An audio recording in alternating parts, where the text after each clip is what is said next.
Oh, isa ka bang tindera o kasari kagaya ko? Oh. Isa sa mga nakakilala talaga sa akin, di ba? Nagti-TikTok affiliate din ako dito. Pero bira ako mag-promote o mag-share ng mga products about dito sa aking mini store. And isa rin ako sa siyempre nag-online selling din tayo and gumagawa ako ng ice candy. Ngayon nagpapansit. Then ngayon is mayroon akong i-share na makatulong sa mga kagaya kong tendera o mga kasari na mayroong sari-sari store o mini store na pwedeng makasave sila sa kanilang binta. O di ba? Ang laki ng tutubuin nyo dito, guys. Kalain mo ito yung coated marshmallow. 250 pesos po ito siya. And 100 plus lang talaga ang bili ko nito. May price ito. And syempre, andyan yan sa ating showcase. Dahil magkaiba-iba tayo ng lugar. At nakita ko to kanina sa grocery. Tapos, naalala ko, may isa akong kasari na nag-share nito. Hala, sabi ko, parang gano'n na gano'n yung nakita ko. Siyempre, oh, chinek out ko. Yan, chinek out, binili pa lang.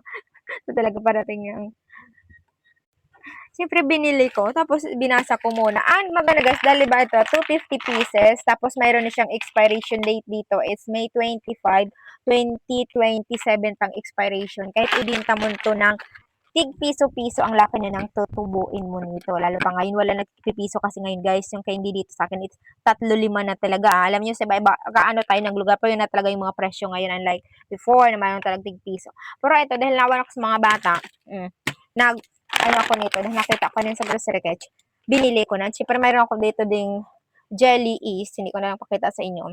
Sobrang dami din ng ano niya. So, gagawan ko na ulit yun ng videos. Pero ito, nakita talaga ako.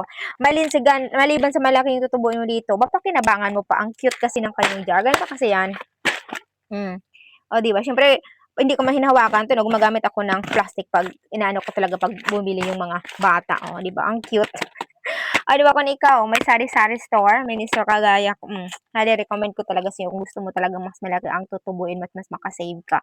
And syempre dyan sa ating showcase, pag mag-check out ka, damihan mo na para makasave ka. Siyempre, pag binibenta din naman natin, kailangan marami. Na ito kasi tinaray ko lang talaga muna. Dahil kung okay ba talaga ang lasa, kung same na same yan sa panood ko. Pero so far, so good, okay naman siya. Okay, kaya sa mga may gusto, sa mga ano dyan, check nyo lang ang aking showcase, guys. Yun lang, follow for more.